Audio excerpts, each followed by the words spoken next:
Deep in the Peruvian jungle, Dr. Adrian Cole wiped sweat from his brow as his shovel struck something metallic. The sound echoed through the dense foliage. His team gathered around as he brushed away centuries of soil, revealing what was impossible: a steel door embedded in ancient stone. Strange symbols decorated its surface, neither fully Incan nor modern. When they finally pried it open, cold air rushed out from a corridor that glowed with an eerie blue light. Inside, technology beyond comprehension waited silently, preserved in chambers that shouldn't exist. The further they ventured, the more unsettling their discovery became.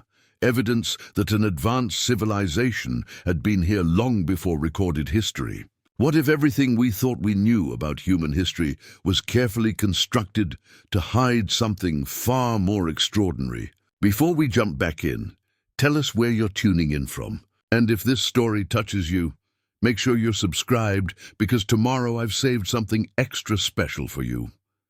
The morning light filtered through dusty blinds, casting long shadows across Dr. Adrian Cole's cramped university office. He ran a weathered hand over the tarnished bronze medallion on his desk, a relic from his first expedition 30 years ago. The artifact depicted concentric circles with strange angular symbols that had defied translation for decades. It served as both his lucky charm and a daily reminder of archaeology's enduring mysteries.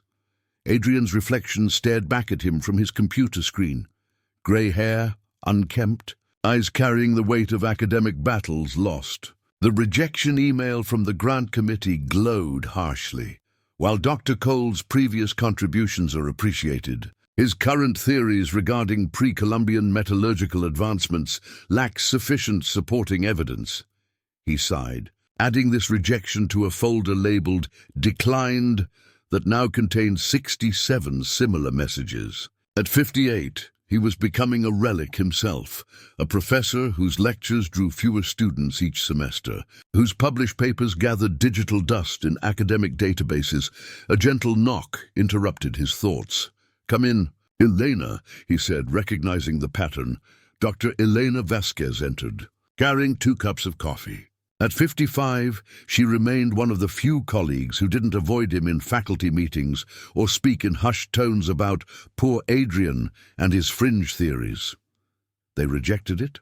she asked, though the question was merely formality. Adrian nodded, accepting the coffee. "The Rosenberg Foundation has allocated resources to more promising research directions. Translation: they think I'm chasing fairy tales." Elena settled into the worn chair across from him. "Your theories about advanced metallurgy in pre-Columbian societies aren't as outlandish as they make them sound. We found anomalies in dating and composition that deserve explanation. Try telling that to the department chair." Adrian gestured toward the window, beyond which the prestigious Southwest Archaeological Institute bustled with younger academics. "Roberts made it clear yesterday, either produce something substantial or accept early retirement." 6 months. It's generous considering my recent track record. Adrian picked up the medallion, turning it over in his hands. 20 years ago, I was going to rewrite history books. Now I'm lucky if my footnotes survive the editor's red pen. Elena watched him with a measured gaze. "What about the Peruvian site?" "The one with the anomalous readings near Cusco. Satellite imaging showed promising structures, but without funding." He trailed off, the familiar dead end of contemporary archaeology. No money, no dig. What if funding wasn't the issue? Elena reached into her bag, retrieving an envelope. "This arrived for you this morning." It was incorrectly delivered to the anthropology department. Adrian took the cream-colored envelope, noting its weight and quality. The return address simply read, "Blackwood Foundation." Inside, he found a letter and a check that made his eyes widen. $200,000, he whispered. "This has to be a mistake." Elena leaned forward. "Read the letter." Adrian unfolded the heavy stationery. "Dr. Cole, your research regarding metallurgical anomalies in pre-Columbian artifacts has not gone unnoticed. The Blackwood Foundation supports scholars whose visionary work challenges established paradigms. The enclosed funds are designated specifically for your expedition to the Cusco region. Our only requirements are your discretion and a comprehensive report of your findings, whatever they may be. Time is of the essence. The letter was signed simply, "A benefactor." "I've never heard of the Blackwood Foundation," Adrian said, suspicion tempering his excitement. "I looked them up while waiting for my coffee to brew," Elena replied. "They're legitimate, though extremely selective. Private funding, minimal public profile. They've backed several groundbreaking expeditions over the years." Adrian felt something he hadn't experienced in years. Hope mingled with vindication. "Why me? Why now?" "Does it matter?" Elena asked. "This is your chance, Adrian. A last expedition to prove what you've always believed." He stared at the medallion in his palm, its concentric circles suddenly resembling a target, or perhaps a door. After decades of academic ridicule, someone believed in him enough to fund his wildest theory. "I'll need a team," he said, mind already assembling the expedition. "Small, discreet, but skilled. I have sabbatical coming up," Elena offered with a smile. Adrian nodded, already mentally packing his field gear. "If I'm right, Elena, everything we think we know about pre-Columbian civilizations is just the surface layer of a much deeper truth. And if you're wrong?" He pocketed the medallion and folded the check carefully. "Then I'll retire with dignity, knowing I followed the evidence to its conclusion, wherever it led." Outside his window, the Arizona sun beat down on the university grounds, while far away in Peru, something ancient waited beneath centuries of soil and secret, something that would change everything. The Natural History Museum's basement conference room smelled of old books and coffee. Adrian had chosen it deliberately, away from university politics and prying eyes. On the table before him lay a leather-bound codex with fragile, yellowed pages. The text was a mixture of Spanish colonial writing and native Quechua symbols, documenting an expedition from 1576 that vanished while searching for a city of metal makers in the Peruvian highlands. Adrian carefully turned a page as the door opened. Elena entered first, followed by 3 individuals who represented his best hope for success. "Sorry, we're late," Elena said. "Lima traffic is consistent only in its unpredictability." Adrian nodded, studying the newcomers. "Thank you all for coming. I know some of you traveled considerable distances."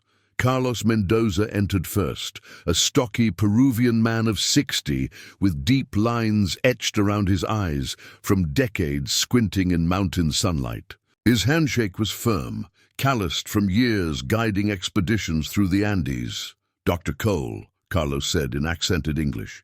"My father spoke of your early work. He said you asked questions others were afraid to consider." Behind Carlos came Dr. Sarah Chen, a linguist whose papers on extinct Andean languages had caught Adrian's attention years ago. At 48, she carried herself with quiet confidence, her observant eyes immediately drawn to the codex. "Is that the Martinez account?" she asked, adjusting her glasses. "I thought it was sealed in private collection." "It was," Adrian replied. "The Blackwood Foundation has connections I've never had access to before.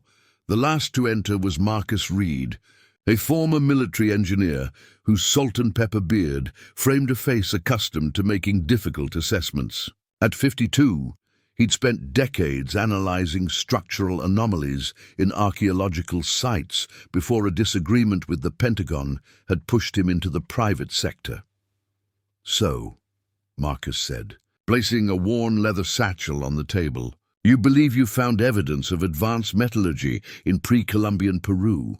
Evidence significant enough to risk what remains of your academic reputation?" Adrian appreciated the directness. "I don't just believe it.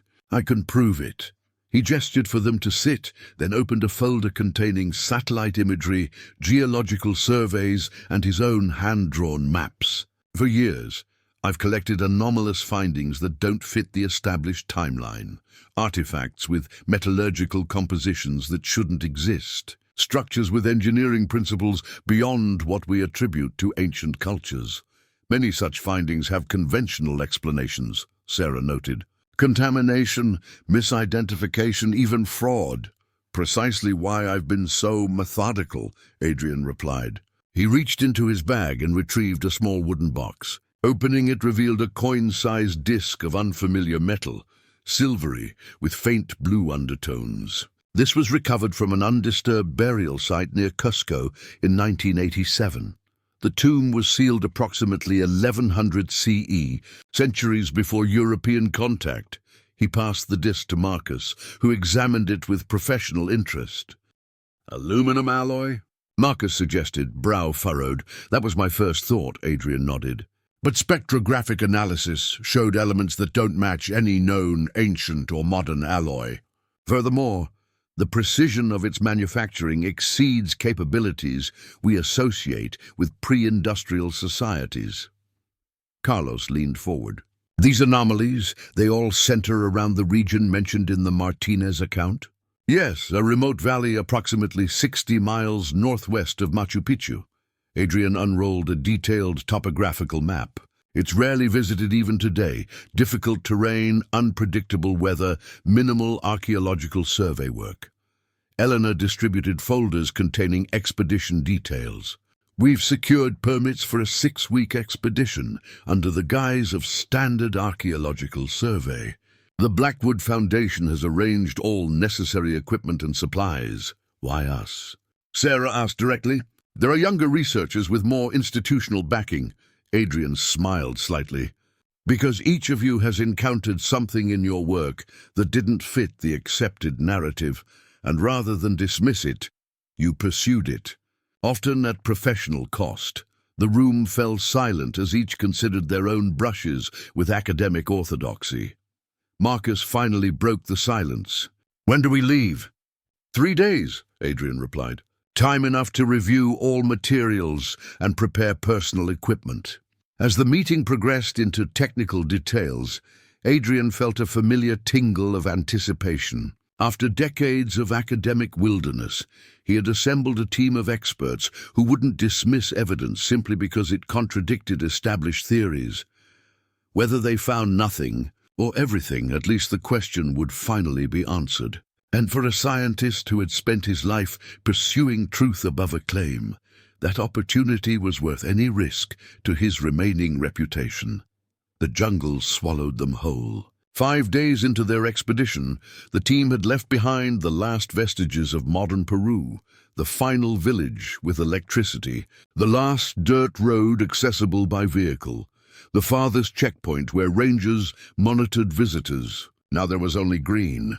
Endless, suffocating green.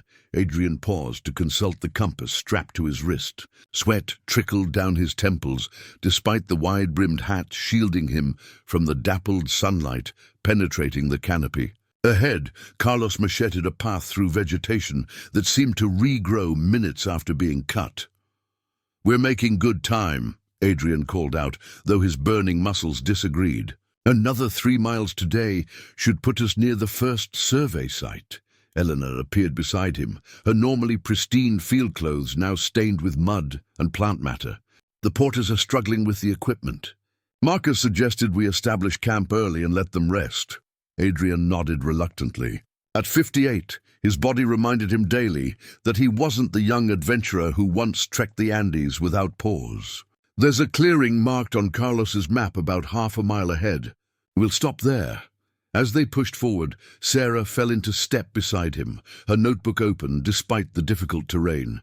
I've been analyzing those symbols from the stone tablets we found yesterday, she said, voice low enough that only Adrian could hear. They share linguistic elements with Quechua, but the syntax is unlike anything I've seen in South American languages. Translation possibilities, fragments only. Recurring phrases about sky fathers and metal that lives. Could be metaphorical or poor translation on my part. Adrian considered this as they entered a small clearing. While the porters began establishing camp, he wandered to its edge, scanning the dense foliage for anything unusual. 20 yards away, a stone outcropping caught his attention, too angular to be natural. Marcus, he called, take a look at this. The engineer joined him, machete ready. Together, They cut a path to the outcropping, revealing what appeared to be an ancient stone marker. Unlike typical Incan stonework, this monument bore geometric patterns of remarkable precision, concentric circles, intersecting lines, and what resembled astronomical alignments. Marcus ran his fingers over the surface. These cuts weren't made with stone tools. Too precise, too deep. Colonial period? I don't think so.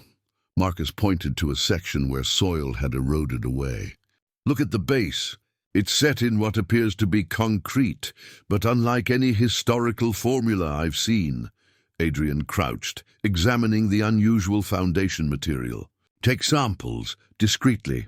As Marcus worked, Adrian noticed something gleaming in the soil nearby. Carefully brushing away decayed vegetation revealed a small figurine, about the size of his palm, depicting a humanoid form with an elongated head. What made Adrian's breath catch wasn't the unusual proportions, but the material. The figurine appeared to be made of hammered silver, yet showed no corrosion. Despite centuries in the acidic jungle soil, he was still studying it when Carlos approached.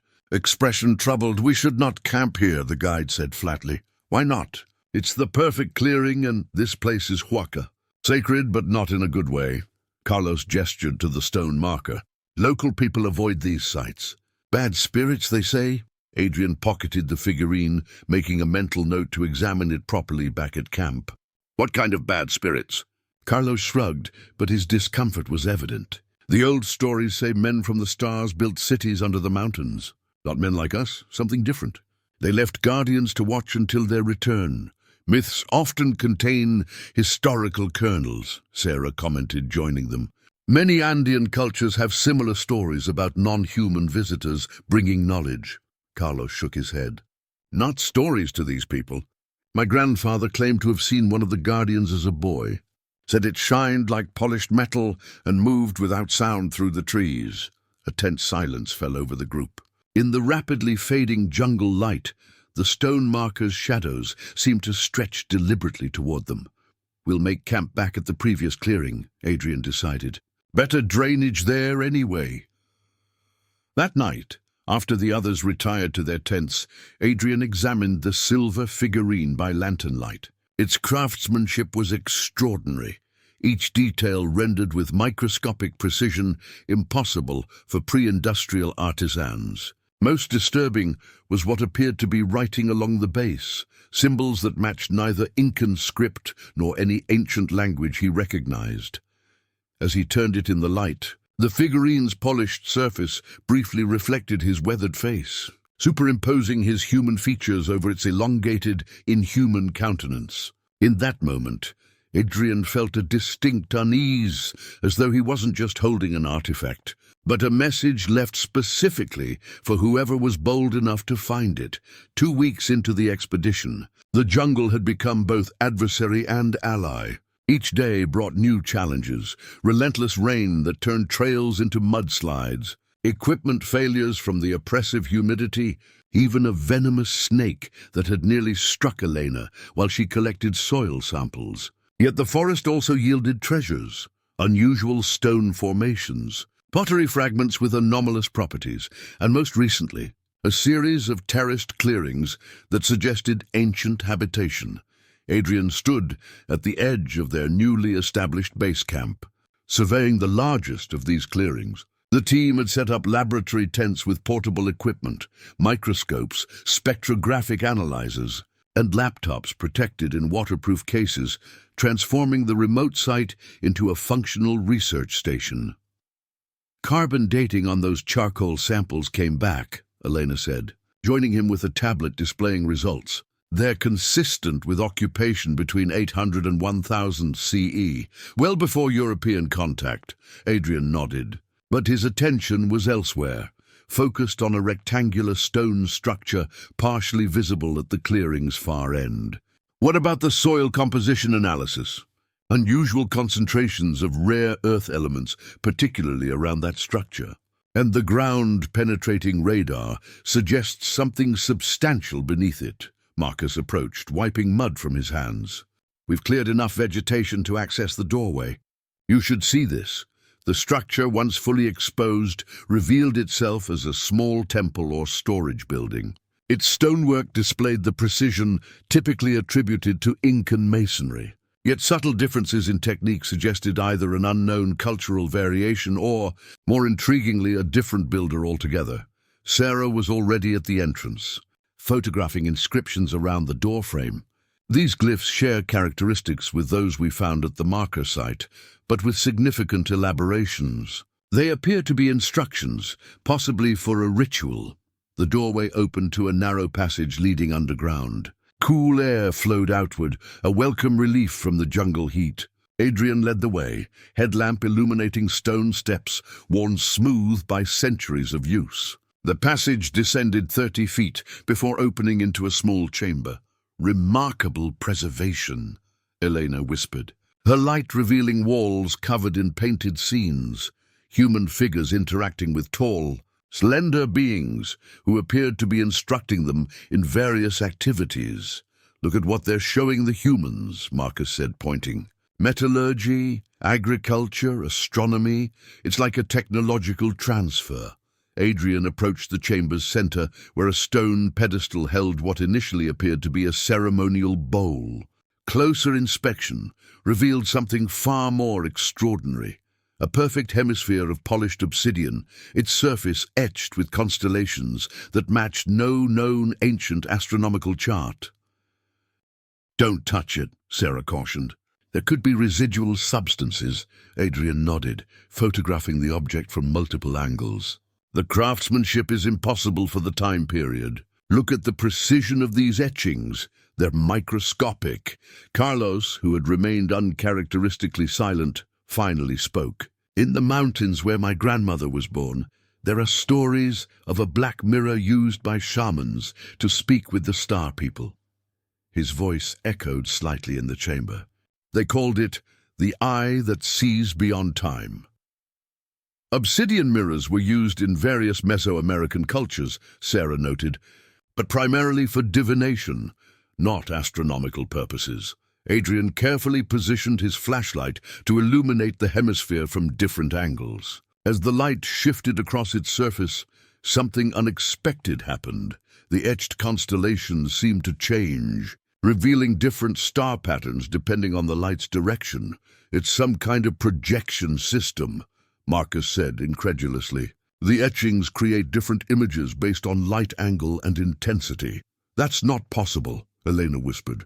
"Not with ancient technology, yet the evidence was before them, a sophisticated optical device, created centuries before such principles were understood by European science." Adrian's scholarly instincts warred with growing excitement. "We need to document everything. Multiple light sources, different angles, complete spectral analysis." As the team set up additional equipment, Adrian stepped back, allowing himself a moment to absorb the implications. If authentic, this single artifact demolished conventional understanding of pre-Columbian technological capabilities. Yet it also posed a troubling question. If ancient Andean cultures possessed such advanced knowledge, why did it vanish so completely from historical record? The hemisphere gleamed in the artificial light, its shifting stellar patterns seemingly alive. Adrian couldn't shake the feeling that they weren't just discovering artifacts, they were being led to them, following breadcrumbs left by someone who had anticipated their eventual arrival. "Adrian," Elena called softly, "you should see this." She directed her light to the chamber's rear wall, previously hidden in shadow. There, carved with unmistakable precision, was a symbol Adrian recognized immediately. Concentric circles intersected by radiating lines, identical to those on the medallion he'd carried for decades. Beneath it, a carved arrow pointed deeper into the earth. Dawn broke with a thunderstorm that turned their campsite into a quagmire of mud and frustration. Equipment had to be moved to higher ground, samples protected from water damage, and tempers soothed as exhaustion began taking its toll. By mid-afternoon, the rain had finally stopped, leaving the jungle draped in mist and the expedition behind schedule. "We've lost nearly a full day," Adrian said, reviewing their timeline with Elena. "And the satellite phone is still down." The storm knocked out more than that, Marcus reported, joining them. The solar chargers are damaged, and we're down to backup batteries for the equipment. 3 days, maybe 4 if we ration power. Adrian considered their options. The arrow they had discovered in the underground chamber pointed toward what appeared to be a sealed passage. Ground-penetrating radar suggested a larger chamber beyond, but clearing the debris would require significant effort. We focus all resources on the sealed passage, he decided. Everything else is secondary. For the next 6 hours, the team worked in shifts, carefully removing centuries of accumulated stone and soil. The physical labor was grueling, especially for Adrian, whose academic career had involved more libraries than excavation sites in recent decades. By sunset, muscles burning and hands blistered. They had cleared enough debris to reveal an ornate stone door. Unlike the previous chamber's simple design, this entrance featured intricate carvings, geometric patterns interwoven with representational imagery of stars, mountains, and elongated figures similar to the silver figurine Adrian had found. The craftsmanship is extraordinary, Sarah remarked, documenting the door with her camera. Look at the precision of these inlays. What she called inlays were thin strips of metal embedded in the stone, forming circuit-like patterns that converged at the center of the door. Where a circular depression suggested something was meant to be placed, it resembles a lock mechanism, Marcus observed, examining the depression. But not like any ancient lock I've ever seen. Adrian's mind raced through the artifacts they had discovered thus far. The silver figurine, he suggested. Perhaps it's a key. Carlos shook his head. Wrong shape. The hole is perfectly round, like the base of the obsidian hemisphere, Elena finished. It could fit there. Adrian hesitated. Moving the delicate optical device risked damage, yet leaving the door unopened was unthinkable. Bring it. Carefully.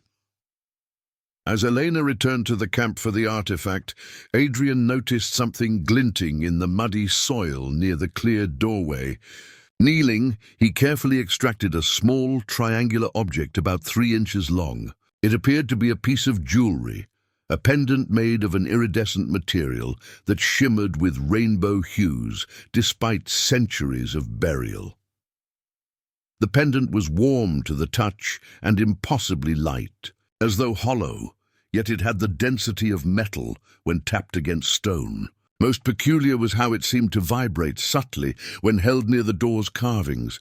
What is it? Sarah asked, watching Adrian examine the object. I'm not certain, he admitted. Some kind of ornament, perhaps ceremonial. When Elena returned with the obsidian hemisphere, Adrian reluctantly pocketed the pendant, focusing instead on their immediate challenge.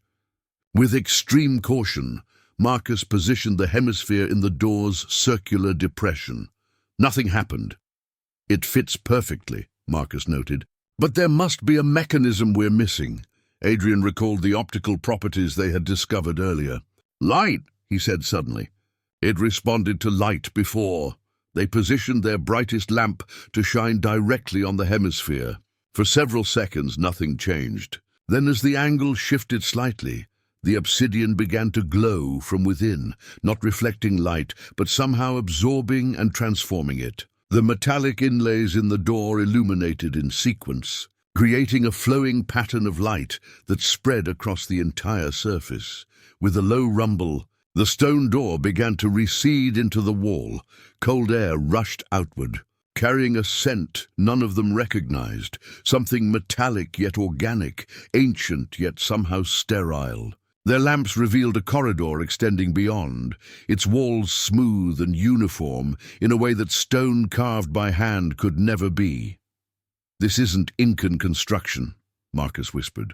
It's not even masonry. The walls appeared to be a single seamless material, with no visible joints or seams. Most startling was their color, a faint bluish silver that seemed to absorb their lamplight rather than reflect it. Adrian felt the pendant in his pocket grow warmer. When he removed it, the iridescent material now pulsed with internal light that synchronized perfectly with patterns flowing through the door's activated circuits. It's responding to the door technology, he realized aloud. They're connected somehow. Sarah's expression mixed wonder with scholarly caution. Adrian, whatever built this, wasn't using stone tools and copper chisels, he finished, staring into the corridor that defied all archaeological convention. The pendant pulsed rhythmically in his palm, like a beacon or an invitation. The corridor stretched before them, a testament to impossible engineering. Adrian led the way, his scientific mind struggling to categorize what his eyes were seeing.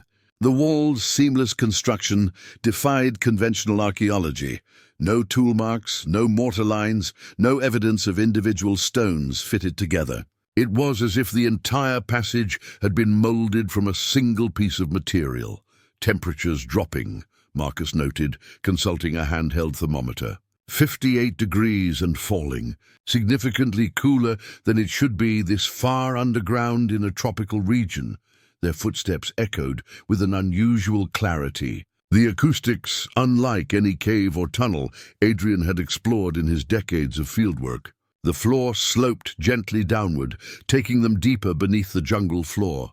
"Look at this," Elena called, directing her light to the wall. What initially appeared to be decorative patterns revealed themselves as writing, row after row of symbols similar to those they'd found on earlier artifacts, but vastly more extensive. The script ran continuously along both walls, ceiling to floor. "It's a historical record," Sarah suggested, capturing video as they walked. "Or perhaps instructional text. Can you decipher any of it?" Adrian asked. Sarah shook her head. "The basic structure resembles Proto-Quechua, but with elements I've never encountered. It would take months, maybe years, to establish a translation matrix." Carlos, who had been uncharacteristically quiet, suddenly stopped. "Light ahead!" The corridor widened into a circular chamber approximately 30 feet in diameter. Unlike the passageway, which required their lamps, this room was softly illuminated by strips of bluish light embedded in the ceiling, light with no apparent power source or flame. "Bioluminescence?" Elena suggested, though her tone betrayed skepticism. "No," Marcus replied, examining the ceiling. "These are manufactured. Some kind of sustained chemical reaction or—" He trailed off as they collectively processed the implications. The light strips were clearly technological, yet they remained functional after centuries, possibly millennia, underground. The chamber contained no furniture or decorative elements, just a raised circular platform in its center. On this platform rested a rectangular object approximately the size of a hardcover book. Its surface was a deep obsidian black, similar to the hemisphere they'd found earlier, but with a reflective quality that made it appear almost liquid. Adrian approached carefully, conscious of potential traps or triggers. The object appeared to be a tablet or panel of some kind, its edges perfectly straight, its corners precisely squared, a level of manufacturing precision inconsistent with ancient hand tools. "Don't touch it yet," Marcus cautioned. Scanning the platform for pressure plates or sensors, Adrian nodded, circling the platform to examine the object from all angles. The tablet's surface remained black and reflective from every viewpoint, revealing nothing of its purpose or function. Sarah joined him, frowning slightly. "These markings along the edge, they match fragments of text from the corridor, but in a condensed form. If I had to guess, I'd say they're instructions." Elena, who had been examining the chamber walls, called out, "Adrian, there's something else here." One section of the wall featured a shallow recess containing a crystalline rod about 8 inches long. Unlike the tablet, which absorbed light, this crystal seemed to capture and amplify it, splitting their lamplight into prismatic colors that danced across the chamber. "It looks like some kind of tool," Elena suggested. "Perhaps for interacting with the tablet," Adrian considered. The pendant in his pocket had grown warmer since entering the chamber, almost as if responding to the tablet's presence. Acting on instinct, he removed it, holding it near the crystalline rod. The effect was immediate and startling. Both objects began to emit a soft, pulsing glow that synchronized perfectly. The crystal rod lifted slightly from its recess, hovering just above its resting place. Its Floating, Carlos whispered, crossing himself reflexively. Adrian carefully reached for the rod. It rotated gently in the air, offering itself to his grasp. When his fingers closed around it, a subtle vibration traveled up his arm. Not unpleasant, but distinctly otherworldly. Magnetism, Marcus suggested weakly, his scientific training grasping for explanation. No magnetic material behaves this way, Elena replied, her voice hushed with wonder, guided by an understanding he couldn't articulate. Adrian approached the tablet with the crystal rod. As he held the rod above the black surface, the tablet responded, its obsidian expanse rippling like disturbed water. Symbols appeared, glowing from within the material, shifting and rearranging as if alive. It's activating, Sarah breathed. The tablet is some kind of interface. The symbols stabilized, organizing into distinct patterns across the surface. Though the writing system remained alien, the layout suggested a control panel or display of some kind. Adrian felt the crystal rod pull gently in his grasp, guiding his hand to a specific symbol near the tablet's center. As the tip touched the surface, the entire chamber transformed. The walls disappeared, replaced by a three-dimensional projection of stars, a perfect representation of the night sky, but from a perspective Adrian didn't recognize. Constellations formed and connected with lines of light, while certain stars pulsed with particular emphasis. "It's a star map," Elena whispered, "but not from Earth's viewpoint." In the center of the projection, a particular star system brightened, then expanded to reveal planetary bodies orbiting a distant sun, and among them, unmistakable in its blue-green coloration, was Earth. Silence enveloped the chamber as the star map rotated slowly above them. Adrian stood transfixed, the crystal rod still in his hand, his academic mind racing to reconcile what he was witnessing with everything he had been taught to believe. "This is impossible," Elena finally whispered. Though the evidence hovered before them, a three-dimensional projection displaying astronomical knowledge that predated modern telescopes by millennia. Marcus circled the hologram, his engineer's eye analyzing the technical implications. "This isn't just a representation. These are navigational calculations, trajectory paths, orbital mechanics. Look how the lines connect between star systems." Sarah had begun photographing the projection from multiple angles, her camera's flash occasionally illuminating their awestruck faces. The symbols appearing alongside the stars. They're consistent with fragments we've found at other sites, but far more extensive. Adrian carefully moved the crystal rod, discovering that it controlled the projection's focus. As he shifted it leftward, the view zoomed toward Earth, revealing additional details, continent outlines recognizable as our world, but with slight differences in coastlines, suggesting it depicted Earth from a different era. "This map is old," Adrian said. "Look at the continental positions. They're consistent with geological formations from approximately 15,000 years ago." Carlos, who had remained near the chamber entrance, suddenly called out, "There are more rooms." The corridor continues. Reluctant to leave the star map, but driven by curiosity, the team followed a branching passage that led to another chamber, similar in size, but with a different function. Where the first room held astronomical knowledge, this one appeared dedicated to biological studies. The central feature was a circular platform containing what appeared to be a rectangular crystal block embedded in the floor. Unlike the transparent crystals they had encountered previously, this one had a milky, opalescent quality that obscured its interior. Approximately 2 feet long and 1 foot wide, it resembled nothing so much as a display case in a museum. Adrian approached cautiously, the crystal rod still clutched in his hand. As he neared the platform, the rod vibrated more intensely, and the milky crystal block began to clear, becoming transparent enough to reveal its contents. "My God," Elena breathed. Kneeling beside the platform, inside the crystal block, perfectly preserved, lay a leather-bound journal that appeared centuries old. The cover bore faded gold lettering in Spanish, still legible, Expedición Martínez, 1576. The Lost Expedition, Sarah whispered. The one documented in the Codex. The journal was suspended within the crystal as if frozen in time, its pages and binding showing none of the deterioration expected after centuries in the jungle. More surprising was its presence here, in a chamber that predated European arrival by thousands of years. How is this possible? Adrian wondered aloud. This journal belongs to colonists who disappeared centuries ago, yet it's preserved in technology that appears to be millennia old. Marcus examined the crystal block carefully. It's some kind of stasis chamber.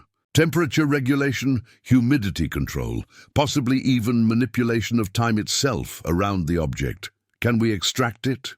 Elena asked. Adrian gently touched the crystal rod to the block's surface. The opalescent material rippled like water, then parted smoothly, allowing access to the journal without damaging either the container or its contents. With reverent care, Adrian lifted the journal from its resting place. The leather was supple, the pages crisp as if recently written. Opening it revealed careful Spanish script, the ink still vibrant black rather than the faded brown of aged documents. The first entry was dated April 3rd, 1576.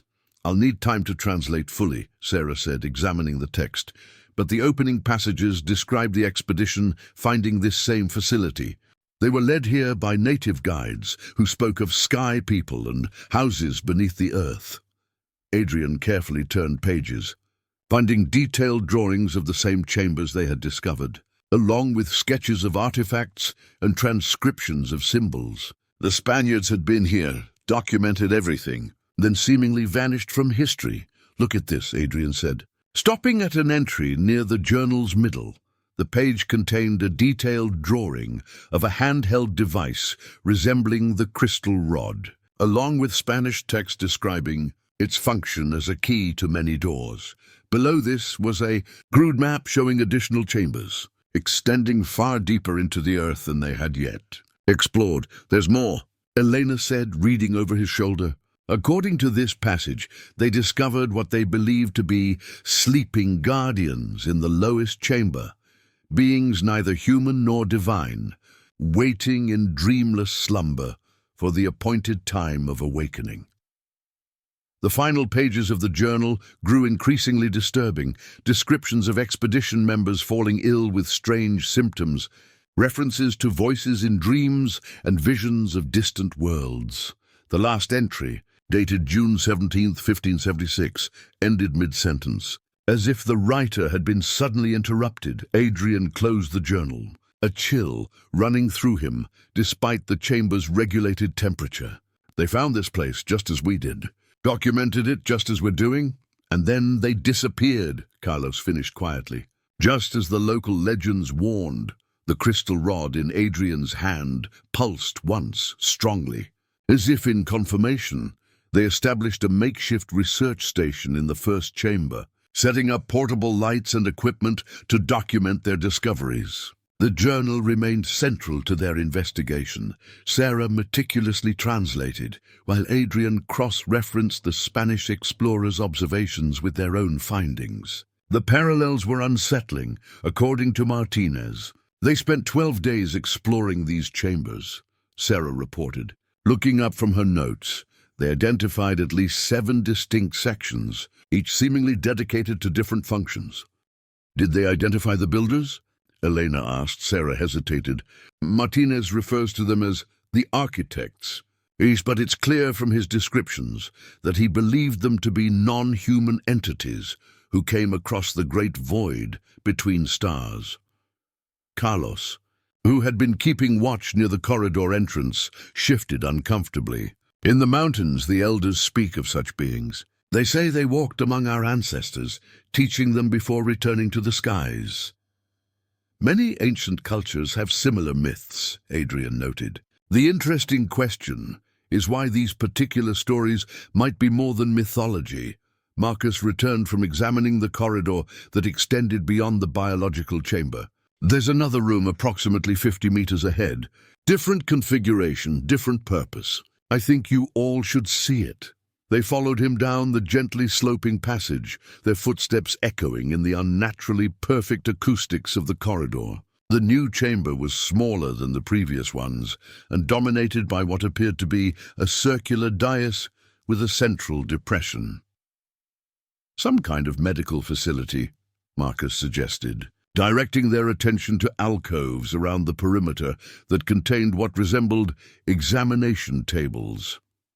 Adrian approached the central dais, noting how the floor patterns spiraled toward it in a deliberate design. In the depression sat an object unlike anything they had encountered so far, a translucent cube approximately 8 inches on each side. Unlike the crystalline materials of previous artifacts, this cube appeared to be filled with a swirling, silvery substance that moved with fluid properties yet maintained perfect geometric boundaries. "Don't touch it," Marcus warned as Adrian leaned closer. "We have no idea what that substance is." The cube sat on a pedestal inscribed with symbols, similar to those they had seen throughout the facility, but arranged in a clear sequence that suggested specific instructions. Sarah photographed these, comparing them to her growing lexicon of the unknown language. "This section translates roughly to memory or record," she said, pointing to a particular grouping. "And this one refers to essence or being." Elena had begun scanning the cube with a handheld spectrometer. "The readings are inconsistent. It's as if the material inside is constantly changing its molecular structure." Adrian retrieved the crystal rod, which had remained responsive since their first encounter with the tablet. When he held it near the cube, the swirling substance inside became more active, forming patterns that resembled double helices and complex molecular structures. "It's responding to the rod," Adrian observed. "Almost like it's awakening." "There's something else here," Carlos called from one of the alcoves. "In this compartment." The team gathered around a recessed drawer that Carlos had discovered beneath one of the examination tables. Inside lay a circular object resembling a thick medallion, approximately 4 inches in diameter, made of the same bluish-silver material as the facility walls. Its surface featured an anatomical diagram of a human body, but with significant modifications: additional neural structures in the brain, an unknown organ near the heart, and skeletal reinforcements that no human possessed. "It's a modification blueprint," Elena whispered, her scientific training warring with the implications. They were studying human physiology and changing it. Adrian's hand moved to the silver figurine in his pocket, the elongated head, the disproportionate limbs. Not artistic license, he realized, but documentation. Sarah had been examining the Martinez journal with growing concern. "Listen to this entry from day 9. Diego placed his hand upon the silvery cube as it called to him in dreams. His eyes grew white as milk, his body rigid. When he recovered an hour hence, he spoke of visions, cities of crystal, beings of light, and knowledge flowing like water into his mind. He now writes in the symbols of the architects and claims to understand their purpose among us." The journal entry continued. "Diego says they have visited Earth many times over countless millennia. They found primitive ape creatures and reshaped them, accelerated their evolution through careful manipulation. He insists we are their creation, their experiment, their children. The blasphemy of such claims troubles my soul, yet I cannot deny the evidence before my eyes." A heavy silence fell over the group as they processed these words. The cube's swirling contents seemed to pulse in rhythm with their accelerated heartbeats. "The Martinez expedition found exactly what we found," Adrian said quietly, "and it changed them, physically." Marcus stared at the anatomical medallion. "This isn't a record of what they did in the past. It's a template for what they plan to do in the future." The cube pulsed once, strongly, as if in confirmation, its silvery contents momentarily forming a structure that unmistakably resembled human DNA, before dissolving back into chaotic swirls. The journey back to their surface camp was conducted in uneasy silence. Each team member grappled with the implications of what they had discovered. evidence that challenged not just archaeological orthodoxy, but humanity's understanding of its own origins. They had agreed to bring minimal artifacts to the surface: the journal, photographs and small material samples, leaving the larger items undisturbed in the underground chambers.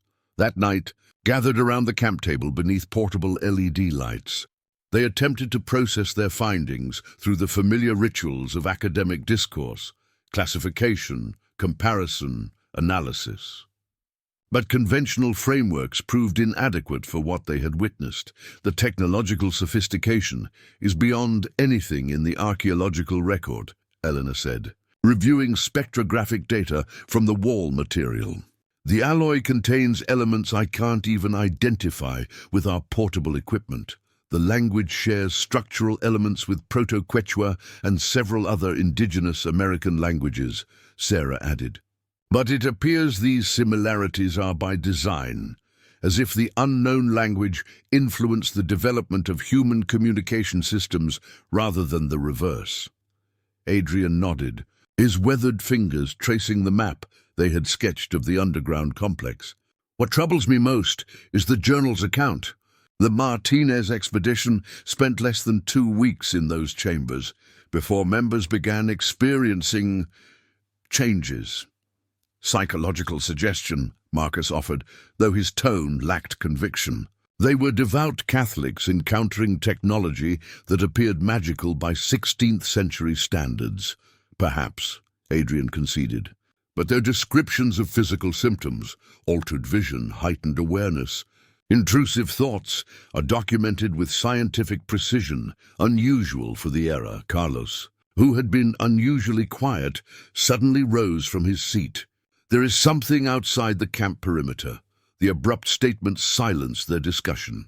Marcus reached for the rifle they kept for protection against jungle predators, but Carlos shook his head. Not an animal, he said quietly. It doesn't move like anything living.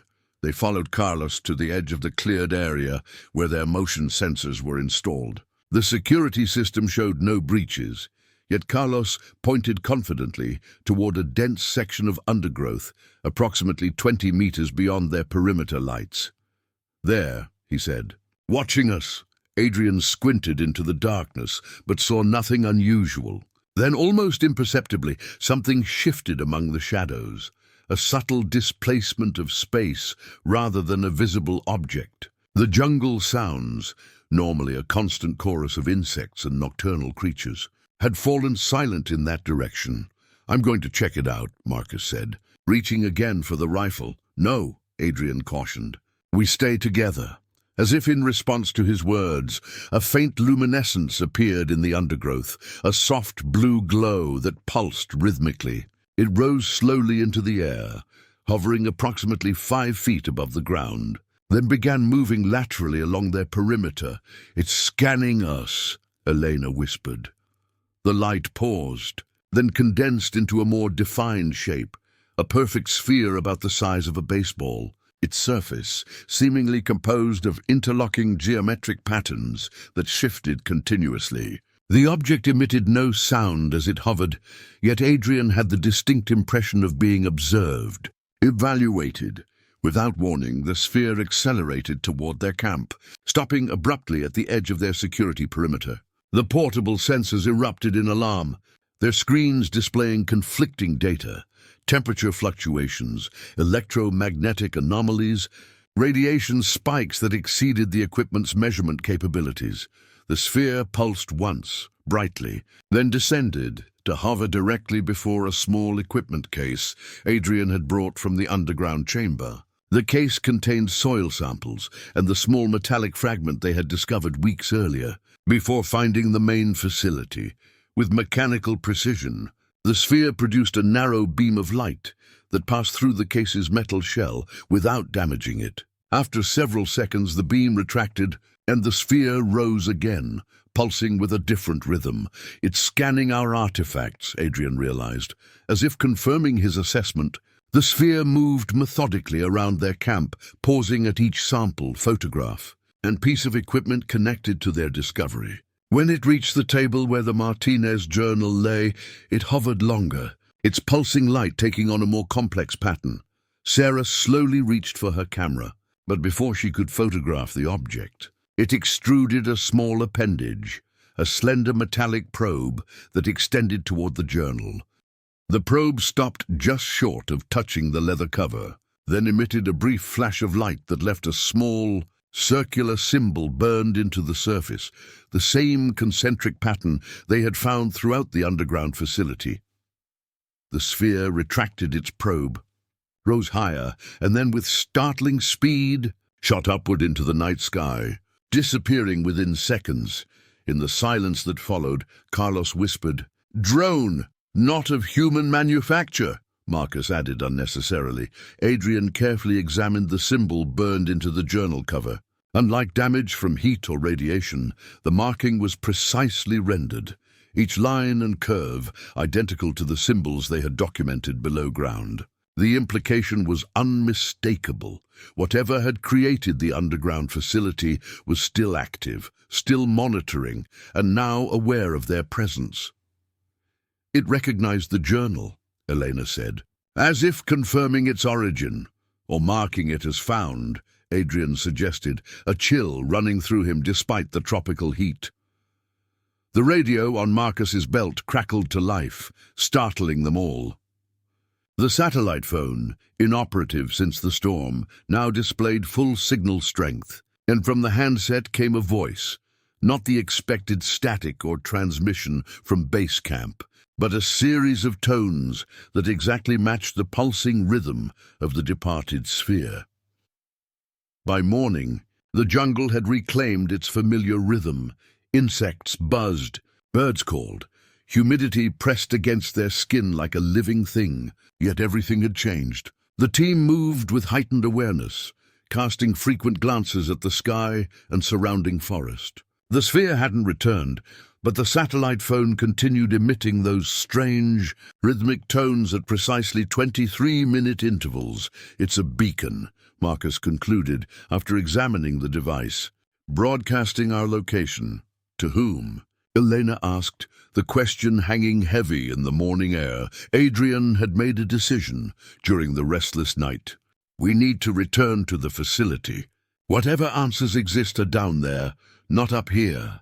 They gathered essential equipment and rations for an extended stay underground. The journey back through the jungle passages felt different now.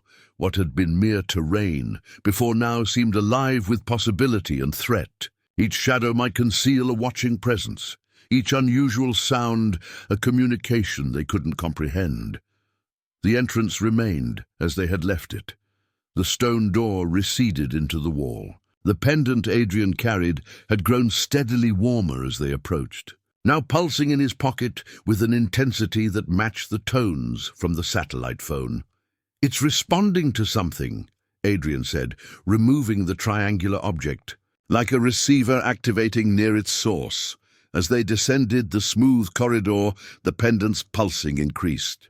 The blue illumination strips along the walls seemed brighter than before, and Adrian couldn't shake the feeling that the facility was more active, more aware of their presence. They bypassed the first chambers they had explored, following the Martinez Journal's crude map toward areas they hadn't yet examined. According to the Spanish account, the deepest chamber housed something the explorers had called the heart of understanding, a central control system that had revealed to them the facility's true purpose. The passage sloped more steeply downward, then opened into a vast circular space, unlike the functional rooms above. This chamber was clearly ceremonial or significant, its ceiling arched high overhead, embedded with points of light arranged in constellations, matching the star map they had seen earlier. At the center stood a raised platform surrounded by 7 equidistant pillars. Each pillar was composed of the same bluish metal as the walls, but with intricate circuitry visible beneath a transparent surface layer. The platform itself contained what appeared to be a control console, a semicircular arrangement of crystalline panels with the now familiar symbols etched into their surfaces. "This matches the journal's description," Sarah confirmed, comparing their surroundings to the Spanish drawings. "They called it the Chamber of Voices." Adrian approached the console, the pendant now vibrating so intensely in his hand that it was difficult to hold. As he neared the central platform, a section of the floor before him suddenly transformed, the solid surface becoming transparent to reveal a display case beneath. Inside lay an object that stopped Adrian in his tracks. A helmet, or what appeared to be a helmet, though unlike any design humans had created. It was fashioned from the same bluish metal as the facility, with crystalline inlays around what would be the temple and occipital regions if worn by a human. Its shape was elongated, designed for a head shape similar to the silver figurine they had found, longer and narrower than human proportions. According to the journal, Sarah said, her voice hushed with awe, this is the crown of communion, the device that allowed Diego to communicate directly with the architects. The display case opened silently as Adrian approached, the helmet rising slightly as if offering itself. The pendant in his hand pulled strongly toward it, almost magnetically attracted. Adrian, Marcus cautioned, we should analyze it first, before anyone touches it. But Adrian felt a certainty that transcended scientific caution. The pendant, the journal, the sphere drone, the satellite phone, all were connected to this moment, this discovery. The facility hadn't been simply waiting for generic human rediscovery. It had been waiting specifically for them. The Martinez expedition wasn't the first to find this place, Adrian said quietly. And we aren't the second. This facility has been rediscovered multiple times throughout human history, each time by people led here deliberately. For what purpose? Elena asked. Adrian gestured to the helmet. Communication, preparation. He hesitated, then added, selection. The crystalline panels on the console illuminated sequentially, displaying symbols that shifted and reorganized before stabilizing into distinct patterns. Sarah gasped, recognizing the configurations. It's a calendar, she said. A countdown to what? Carlos asked, voicing the question they all held. Sarah studied the symbols intently. If I'm interpreting correctly, it's marking a celestial alignment, the same one depicted in the star map chamber. According to these calculations, it's due to occur in 17 days. Adrian finished, the knowledge appearing in his mind with inexplicable certainty. The team exchanged alarmed glances. Adrian hadn't consulted notes or made calculations. The information had simply arrived in his consciousness, as if placed there. How did you know that? Marcus demanded. Adrian stared at the helmet, understanding dawning. Because it's already communicating. The pendant, the symbols, the dreams I've been having since we found the first artifacts, they've been preparing me. He turned to face his colleagues, seeing the concern in their expressions. I'm not losing my mind. The facility is designed to identify and prepare human intermediaries. The Martinez Journal describes it. Diego was chosen just as representatives were chosen before him. Someone has always been selected to receive the message. What message? Elena asked. The helmet rose higher from its case, hovering now at the height of Adrian's head. The pendant flew from his grasp, attaching itself to the helmet's surface like a missing piece restored. The truth about who built this place, Adrian said, and why they're coming back.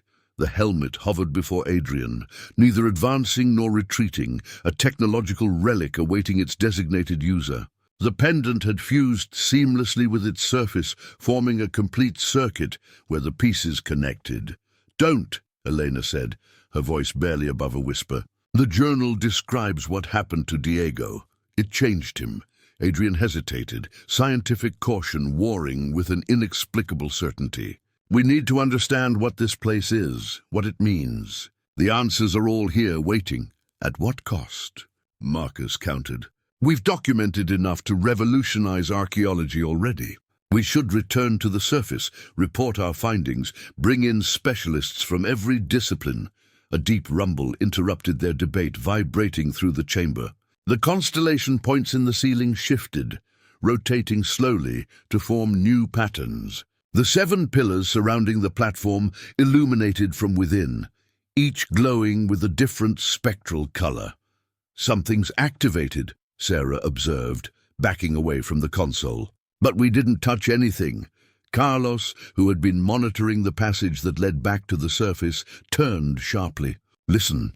In the distant corridor, echoing faintly but growing louder, came the rhythmic sound of footsteps, multiple sets, moving with mechanical precision. Someone's coming, Marcus said, reaching for the sidearm he'd brought for protection against jungle predators.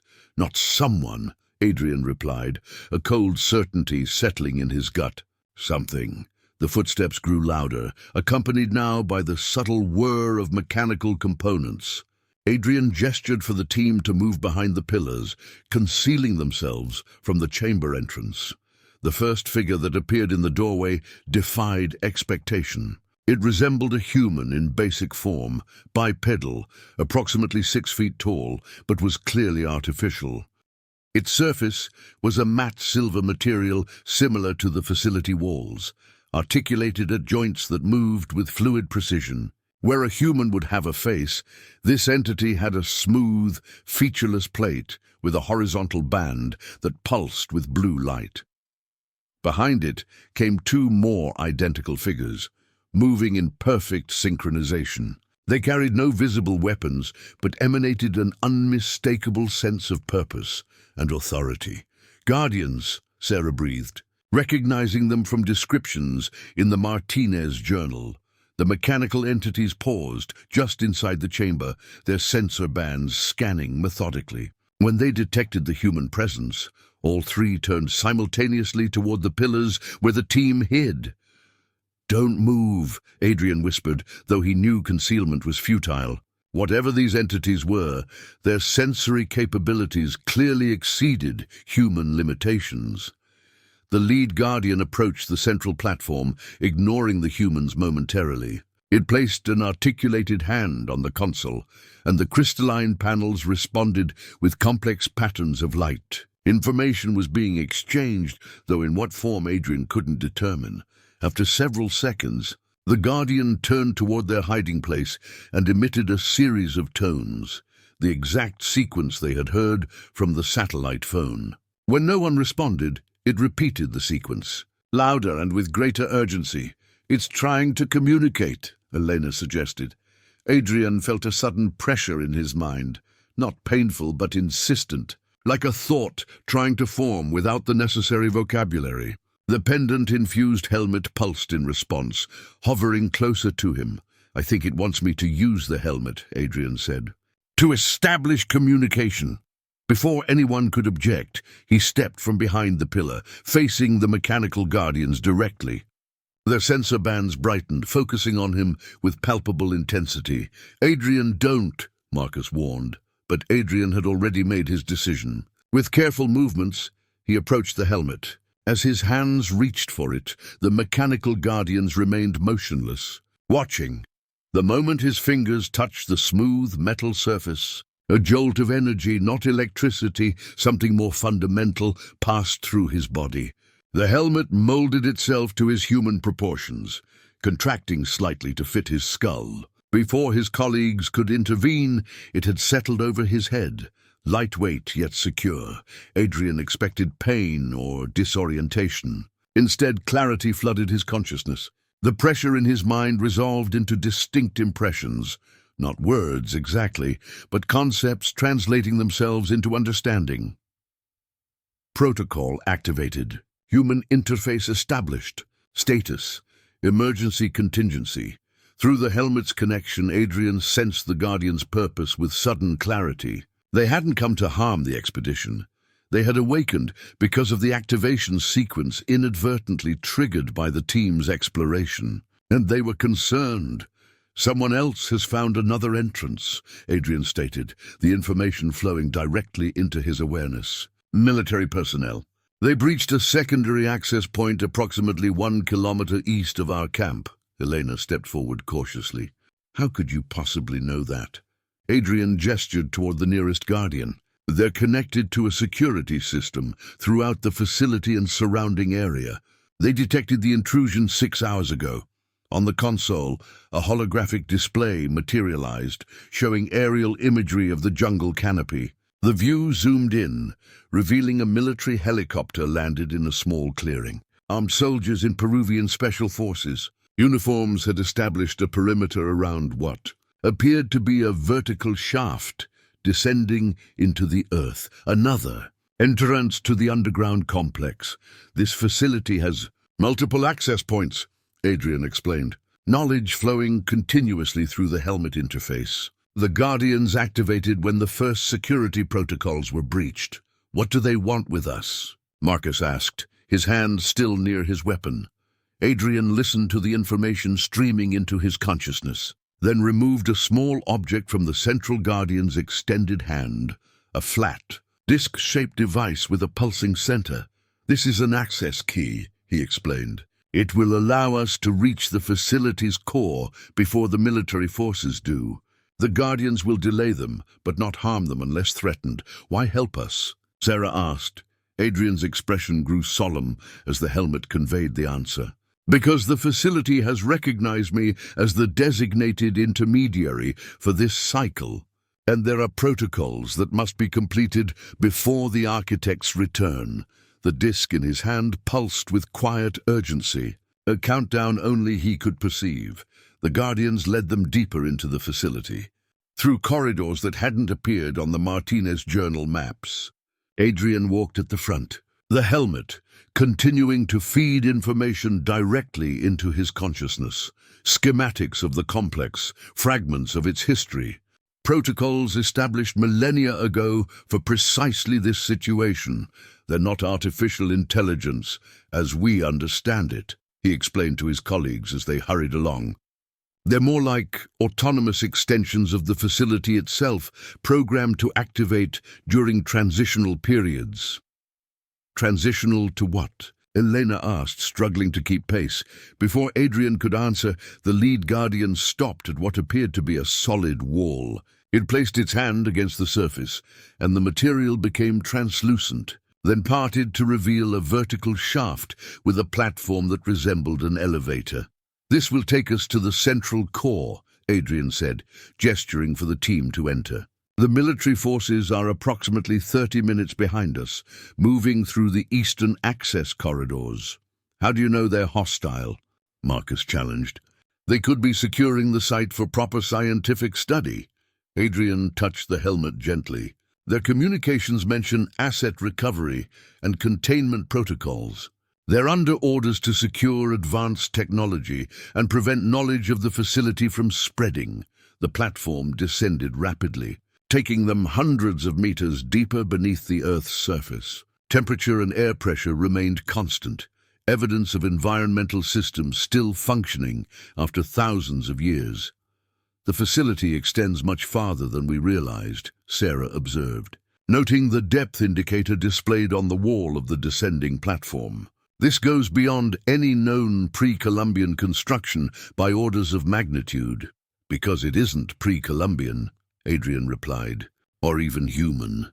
The platform slowed, then stopped at a circular chamber unlike any they had seen before, where previous rooms had been clearly functional.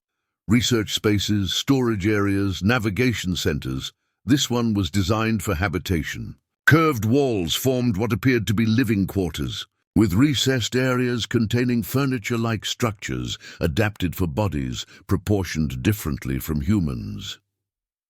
They lived here, Carlos whispered, touching a surface that responded to his contact by illuminating softly, not permanently, Adrian corrected, the helmet providing context. This was an outpost, a monitoring station, staffed by rotating personnel over thousands of years. Elena had discovered what appeared to be a food preparation area, with unfamiliar implements and storage units built into the walls. They had physical bodies, needed sustenance. Not so different from us in basic requirements. Different enough, Marcus said, indicating the proportions of a reclining surface, too long and narrow for human comfort.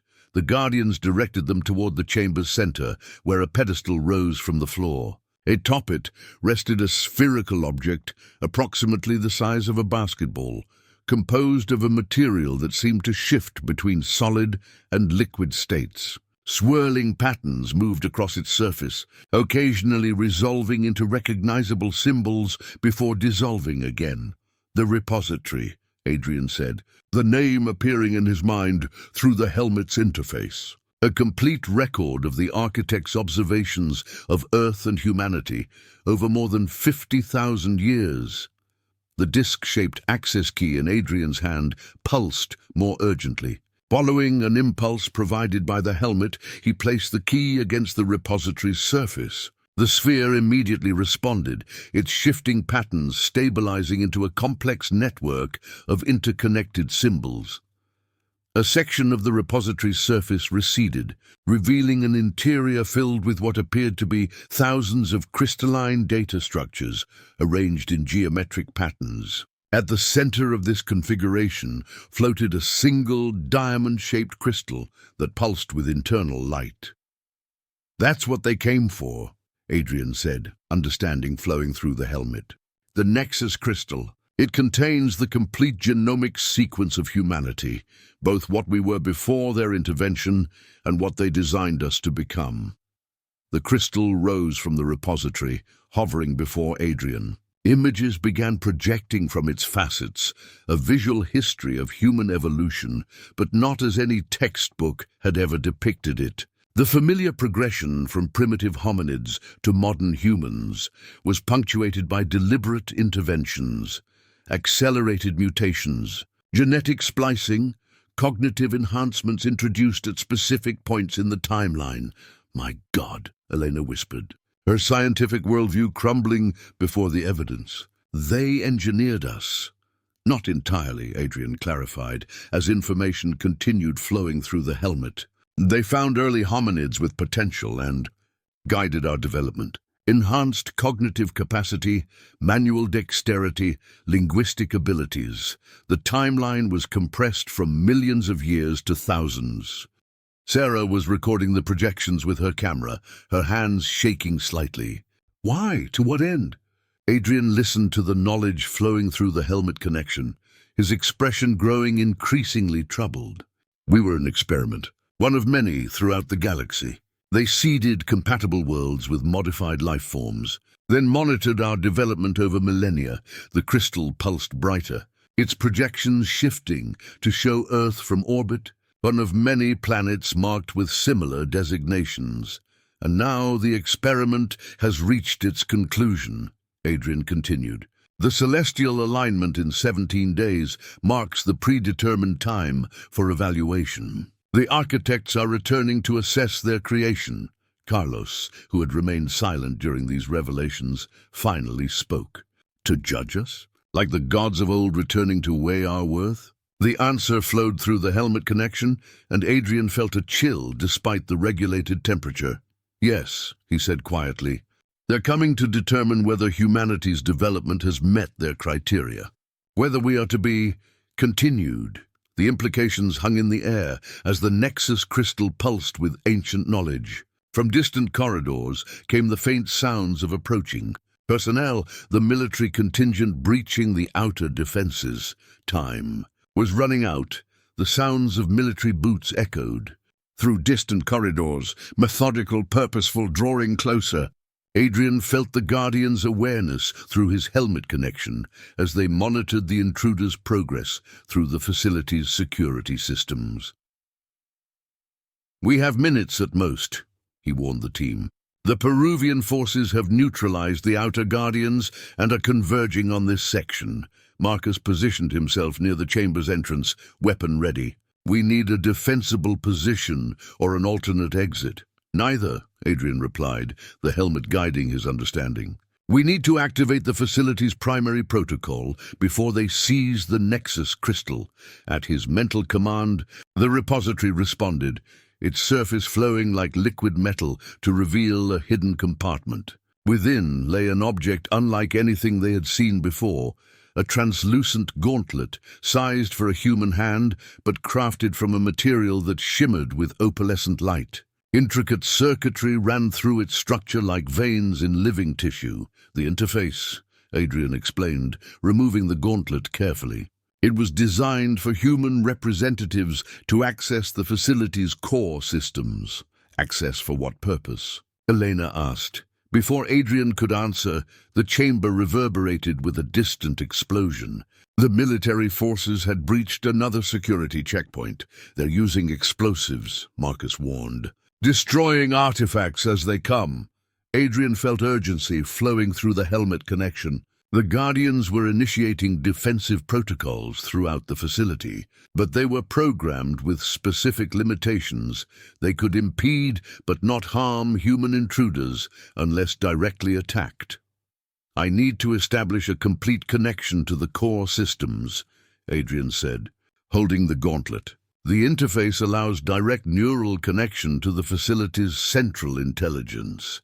Adrian, wait, Elena cautioned. We don't know what that will do to you.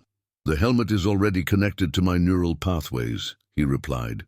The gauntlet merely expands that connection, gives me access to control systems. Sarah had been studying the repository's projections with growing concern.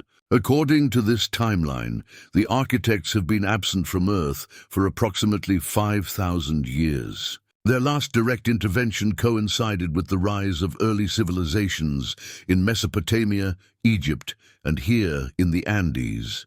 Yes, Adrian confirmed. They established monitoring stations like this one around the world, leaving automated systems and periodic human intermediaries to maintain records until their scheduled return. Another explosion, closer now. The Guardians at the chamber entrance shifted into defensive positions. We're out of time, Adrian said. I need to activate the protection protocols. Before his colleagues could object further, he slipped the gauntlet onto his right hand. The material immediately responded, conforming to his fingers and palm with perfect precision. For a moment, nothing happened.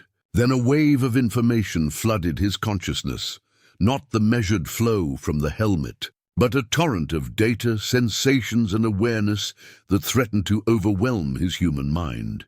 Adrian gasped, staggering as his perception expanded exponentially. Suddenly he could sense the entire facility as if it were an extension of his own body, every chamber, corridor, and system becoming part of his awareness. He could feel the military team's progress, count their heartbeats, measure the weapons they carried. More significantly, he could access the facility's defensive capabilities.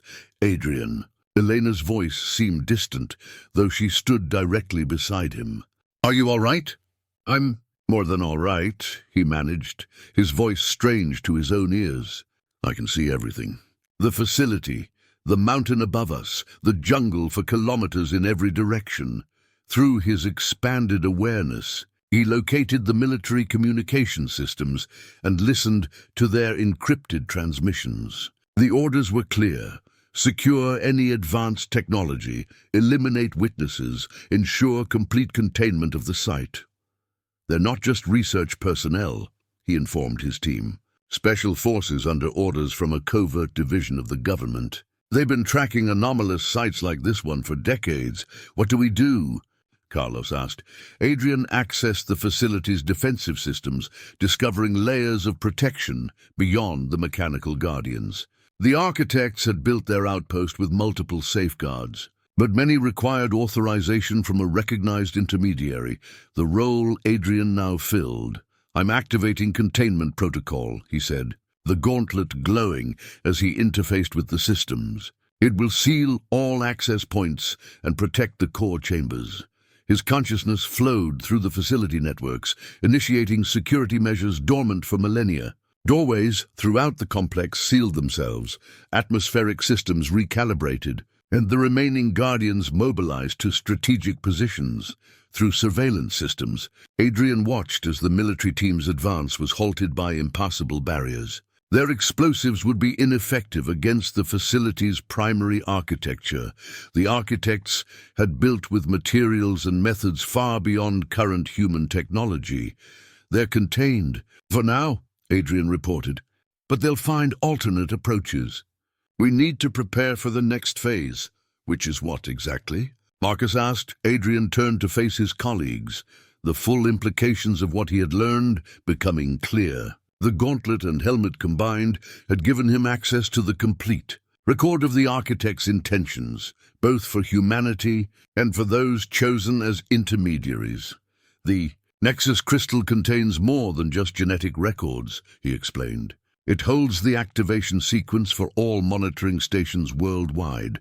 When the architects return in 17 days, they expect to find a prepared network ready to facilitate global transition.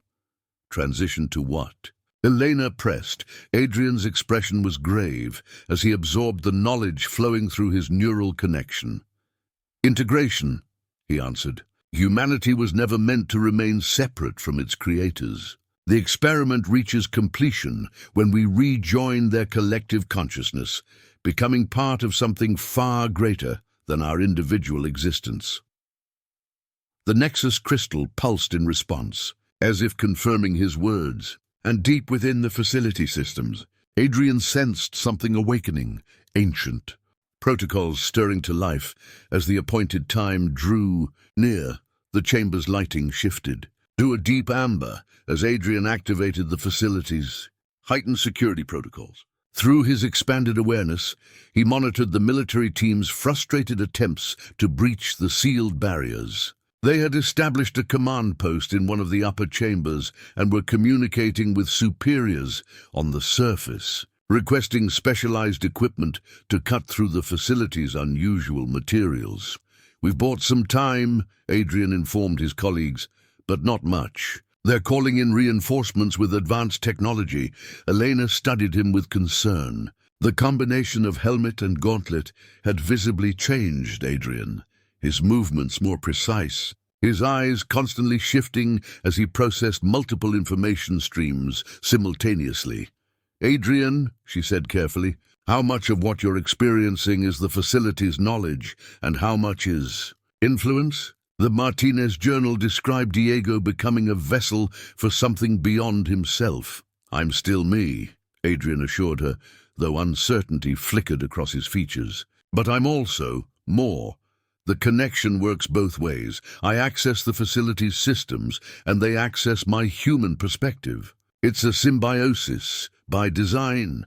Sarah had continued analyzing the repository's historical records, methodically photographing the projected images. "According to this timeline, similar facilities exist on every continent, each activated periodically throughout human history, selecting intermediaries who helped guide technological and cultural development."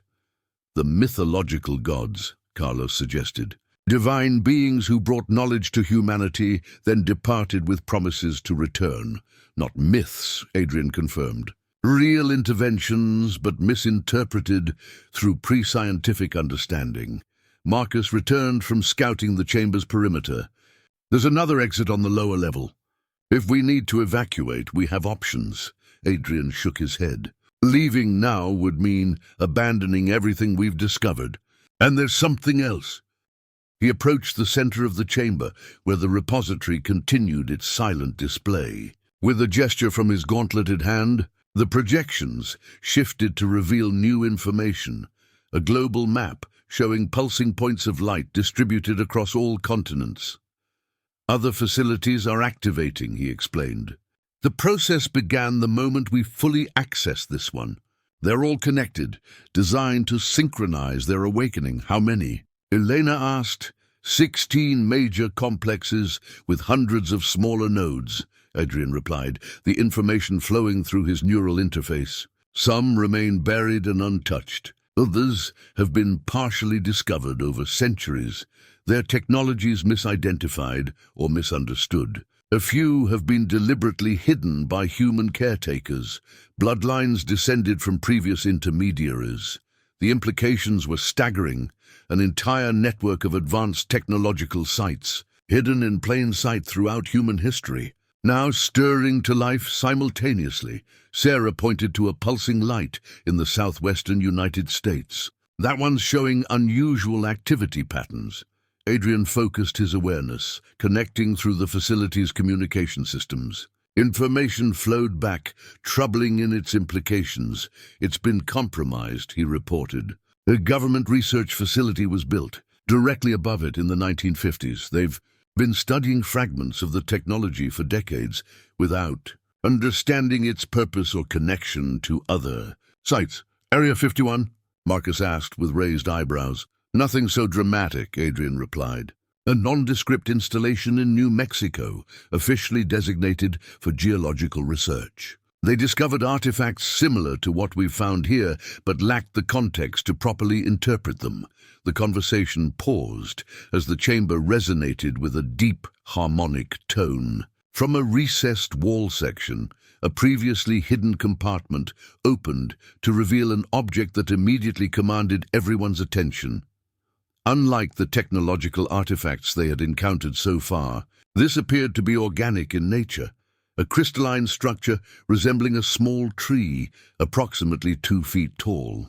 Its trunk was a deep blue mineral similar to lapis lazuli, while its branches were composed of a translucent material that captured and refracted light. At the end of each branch grew a small luminescent pod that pulsed with gentle rhythm.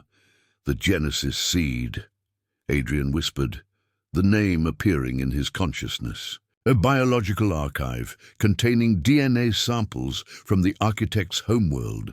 The team gathered around the remarkable object, instinctively keeping a respectful distance. The pods at the end of each branch emitted a subtle fragrance, something reminiscent of cinnamon and ozone. Familiar yet alien. It's a biological storage system, Helena said, her scientific curiosity overcoming her caution.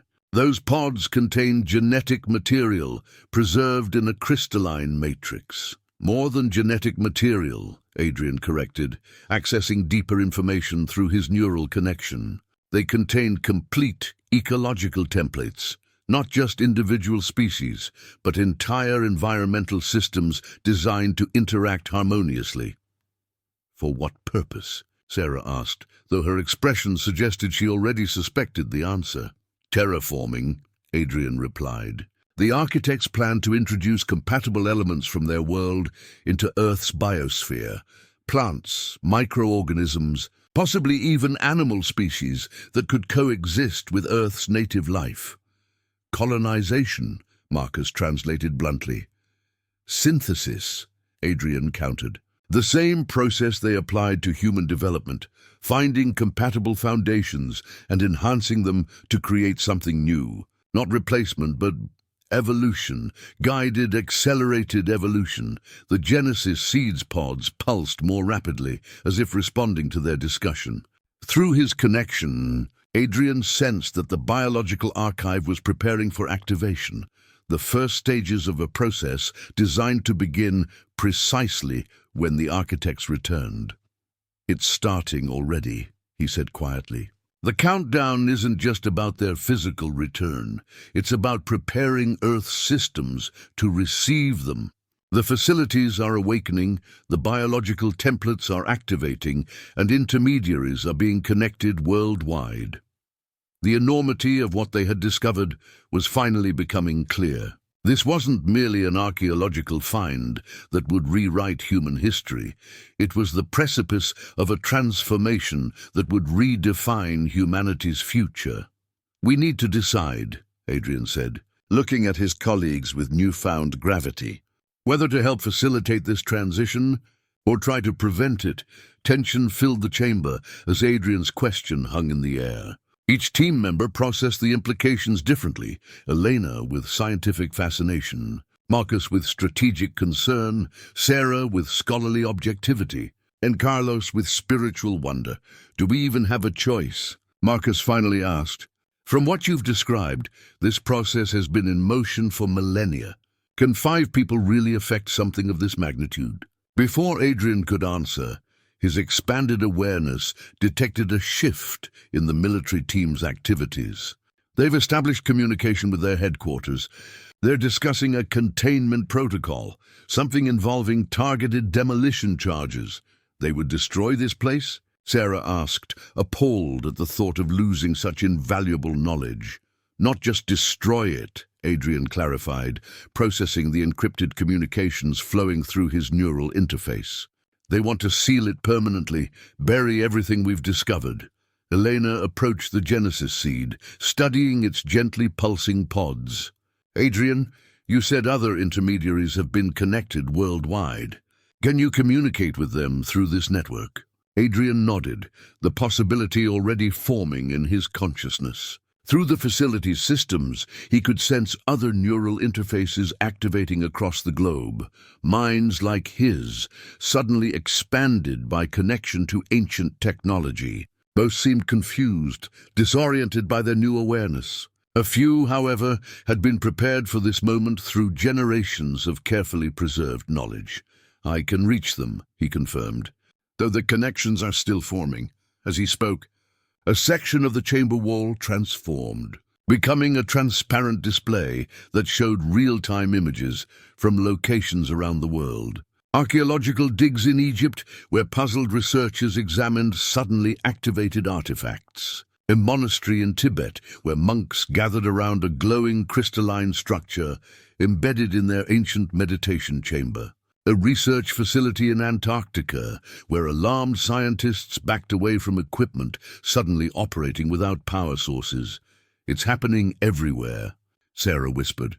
From a previously hidden compartment in the chamber floor, a new artifact rose on a pedestal, a crystalline sphere approximately 1 foot in diameter, its surface etched with intricate patterns that shifted and flowed like living calligraphy. Unlike the solid materials of previous artifacts, this sphere appeared to contain swirling mists that formed and dissolved in hypnotic patterns. The communion orb, Adrian said, the knowledge flowing through his connection. It was designed to allow communication between separated facilities and their intermediaries. The orb began to pulse with a soft, amber light that synchronized with Adrian's heartbeat. As he approached it, the swirling mists within coalesced into recognizable patterns. Faces formed briefly before dissolving back into chaos. Voices whispered in dozens of languages at the edge of perception. Others, like us, Adrian explained. Researchers, scholars, spiritual leaders, people who discovered the facilities and were recognized as suitable intermediaries. He placed his gauntleted hand on the orb's surface, and the connection strengthened immediately. The whispers became clearer, forming a chorus of questions, observations, and revelations as other humans around the world experienced the same expanded awareness he now possessed. "They're as confused as we are," he reported to his team. Most had no idea what they were uncovering until the connections activated. Through this global network of awakened minds, information began to flow. Each facility contained pieces of the larger puzzle, aspects of the architect's plan that, when combined, revealed a more complete picture than any single site could provide. The architects aren't a single species, Adrian shared as the knowledge assembled in his consciousness. They're a collective of civilizations that evolved together, shared technologies and biologies, eventually becoming something greater than their individual origins. Like what they intend for us, Elena suggested. Yes, their return isn't an invasion, it's a graduation ceremony. They believe humanity has reached the developmental threshold they established millennia ago. Through the communion orb, Adrian connected with a researcher in Japan who had accessed historical records spanning thousands of years. Together, they pieced together the pattern of interventions, periods of accelerated human development, followed by centuries of observation, all building toward this predetermined moment. "There's something else," Adrian said, his expression growing troubled as new information flowed through the network. "Not all intermediaries agree with the architect's plan. Some believe humanity should determine its own evolutionary path, free from external guidance." The orb's surface rippled with conflicting energies as disparate viewpoints clashed across the global network. Some intermediaries embraced the coming transformation, seeing it as the fulfillment of humanity's potential. Others resisted, fearing telos of human autonomy and identity. A sudden alert pulled Adrian's attention back to their immediate situation. The military team has received new orders. They're preparing to use experimental technology to breach our barriers. some kind of focused plasma cutter that might actually penetrate the facility's materials. "How long do we have?" Marcus asked. 20 minutes, perhaps less, Adrian replied. "And how long until the architects arrive?" Elena pressed. 16 days, 14 hours, Adrian answered precisely, the countdown flowing constantly through his awareness. Carlos, who had been quietly contemplating the Genesis seed, finally spoke. Throughout history, people have awaited the return of their gods, the fulfillment of ancient promises. Now that moment approaches, and we find ourselves not as worshippers, but as gatekeepers. The communion orb pulsed strongly, as if in response to his words. Through it, Adrian sensed a growing consensus among the global network of intermediaries, a recognition that this generation of humanity faced a choice unlike any before it. "We need to decide," he said, echoing his earlier statement but with new urgency. "Not just for ourselves, but for everyone." The distant sound of plasma cutters echoed through the facility, a high-pitched whine that signaled the military team's progress through the sealed barriers. Adrian estimated they had less than 15 minutes before the soldiers reached the central chamber. "We need to secure this knowledge regardless of what we decide about the architect's return," he said, his expanded consciousness calculating options through the facility's systems. "If the military takes control, everything will disappear into classified archives." Elena nodded grimly. "Centuries of secrecy all over again."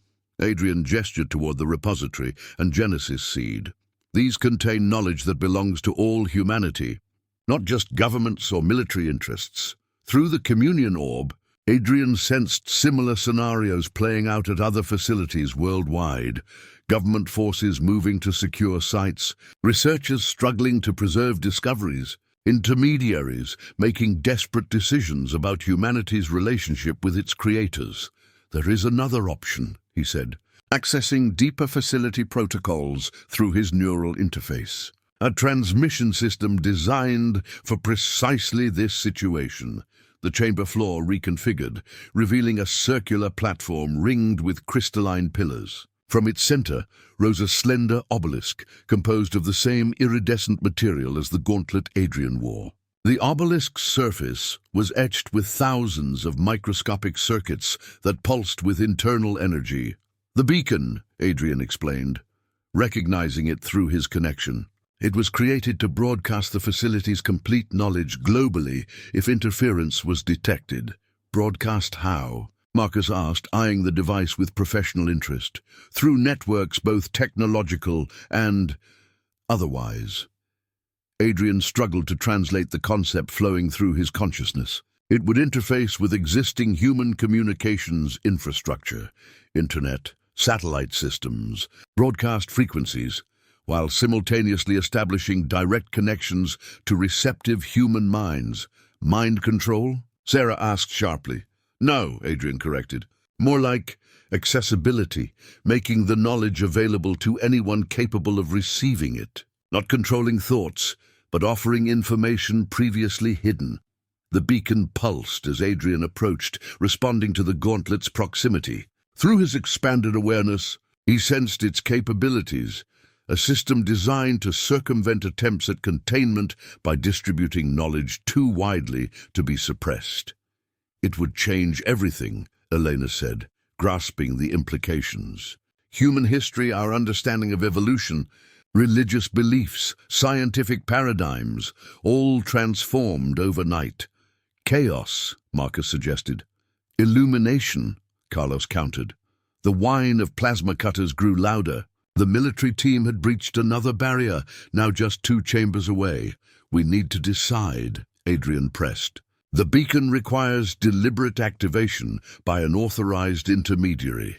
Through the communion orb, Adrian opened this question to the global network. Perspectives flowed back: fear, excitement, ethical debates, spiritual interpretations. Some intermediaries had already made similar choices at their locations, activating local distribution systems. Others remained uncertain, paralyzed by the weight of the decision. "What about the architects themselves?" Sarah asked. If we broadcast this knowledge, how would that affect their plans for integration? Adrian consulted the information flowing through his neural connection. The beacon was designed as part of their protocol, a contingency if human authorities attempted to interfere.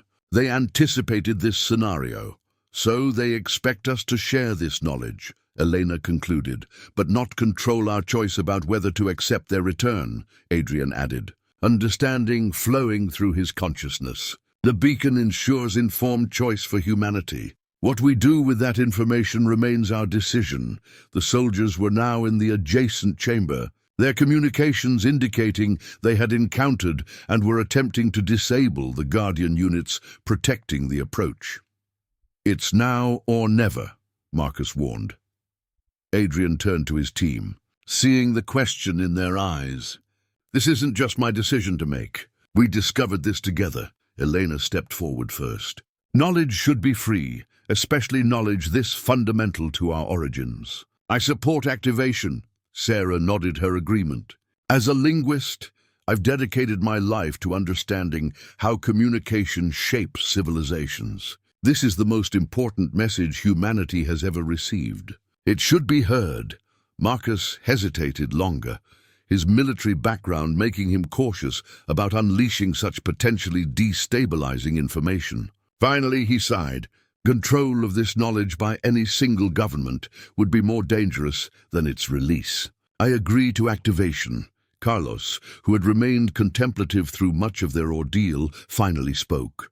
"My grandmother told stories of the Star People who would one day return to finish what they began. I never understood until now. I support activation." With their consensus reached, Adrian placed his gauntleted hand on the beacon's surface. The obelisk responded immediately, its circuits illuminating in sequence from base to tip. The entire chamber hummed with building energy as the transmission system prepared for global broadcast. Through his expanded awareness, Adrian composed the message that would accompany the data, a concise explanation of what they had discovered, the implications for human history, and the imminent return of the architects. Included the countdown to the celestial alignment, the locations of other facilities worldwide, and a plea for thoughtful consideration rather than fear or panic. As the beacon reached full activation, Adrian sensed its connection to satellites, network servers, broadcast systems, and digital infrastructure across the planet. The transmission would be unstoppable, bypassing firewalls and security protocols through technologies millennia beyond current human capabilities. In that moment, as his finger hovered above the final activation sequence, Adrian experienced a sudden expansion of his awareness, a glimpse beyond the facility, beyond Earth, to the vast interstellar distances where something was already moving toward them. The architects had begun their journey home long ago, synchronized perfectly with the approaching alignment. "They're already coming," he whispered, without further hesitation. He initiated the beacon's transmission. 1 year later, Adrian stood at the edge of what had once been their original excavation site, now transformed into something beyond archaeological classification. The jungle clearing had been replaced by a complex of modern structures, research facilities, visitor centers, and diplomatic quarters where representatives from every nation on Earth came to witness what many now called the most significant discovery in human history. The mountainside that had concealed the underground facility now featured a grand entrance pavilion, its architecture blending human design with elements inspired by the architect's aesthetic. Above the entrance, a holographic display counted down the remaining hours until the celestial alignment, now less than 1 day away. "Hard to believe it's been a year already," Eleanor said, joining him at the observation platform. Like Adrian, she had changed during these months, not just in appearance, but in the quiet confidence that came from helping navigate humanity through its greatest paradigm shift. "Sometimes it feels like yesterday," Adrian replied. "Other times, like another lifetime entirely." The activation of the beacon had indeed changed everything. Within hours of its transmission, The complete record of the architect's interactions with humanity had become accessible worldwide, downloaded to devices, broadcast on emergency channels, and directly apprehended by millions whose minds proved receptive to the neural component of the transmission. The initial chaos had been predictable: religious upheaval, scientific revolution, political crisis, as governments scrambled to respond to revelations that redefined human origins and purpose. Stock markets collapsed, then stabilized as industries adapted to newly available technologies. Borders became simultaneously more significant and less relevant as humanity grappled with its new place in a much larger cosmic context. "The Secretary-General has arrived," Marcus reported, approaching them in the formal uniform of the newly established Transitional Security Force, an international body created to protect the facilities and coordinate global preparations. The final pre-integration briefing starts in 30 minutes. Sarah joined them, carrying what appeared to be an ancient stone tablet, but was in fact an interactive interface designed for the transition, one of thousands of Harmony tablets distributed to community leaders worldwide. Its surface shifted between multiple forms of writing, translating concepts across all human languages and gradually introducing elements of the architect's own communication systems. "The final reports are encouraging," she said, scrolling through data on the tablet. 87% of monitoring stations are fully operational. The biological integration protocols are proceeding within expected parameters.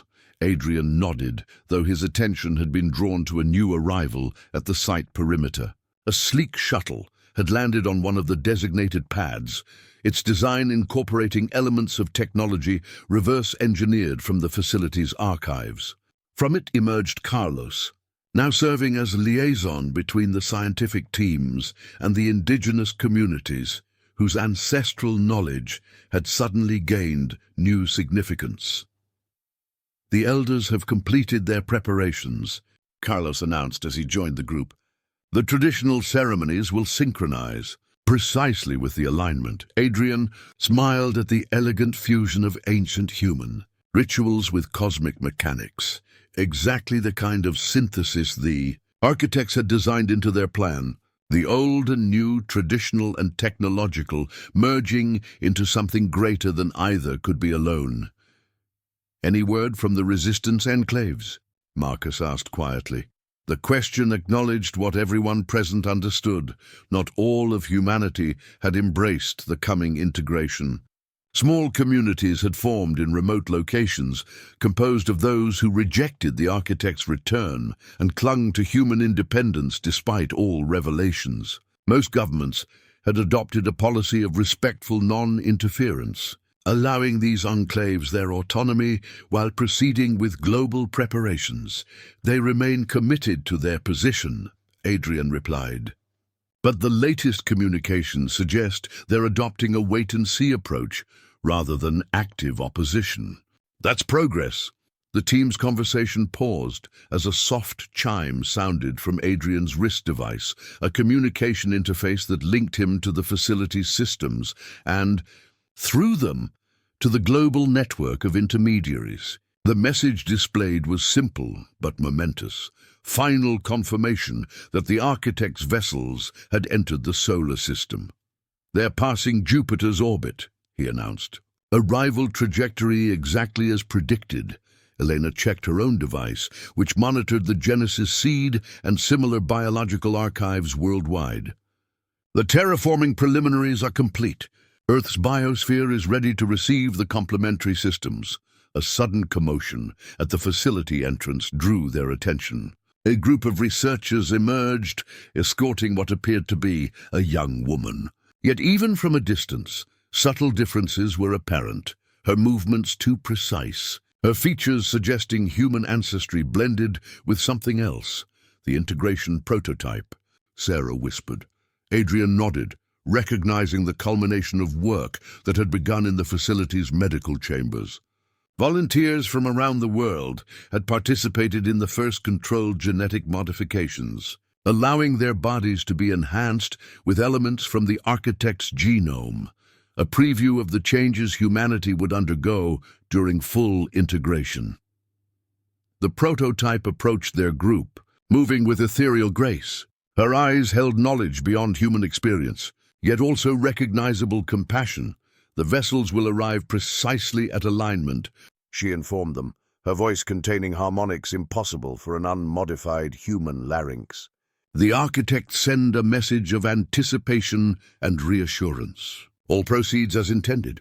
As she departed to greet other dignitaries, Adrian reflected on the journey that had led them here, from a struggling archaeologist chasing fringe theories to the primary intermediary between humanity and its creators. The helmet and gauntlet that had once seemed alien were now comfortable extensions of his consciousness, allowing him to serve as interpreter for a species on the cusp of transcendence. "One day left of humanity as we've known it," Elena observed, gazing at the countdown display. "Are we ready?" Adrian considered the question that had dominated the past year's global conversation. After millennia of preparation, incremental guidance, and patient observation, the experiment was reaching its conclusion. Humanity stood at the threshold of something beyond current comprehension, not an ending, but a transformation into something that incorporated both human uniqueness and the architect's cosmic perspective. "As ready as we'll ever be," he replied, watching as the final seconds of humanity's solitary journey ticked steadily away.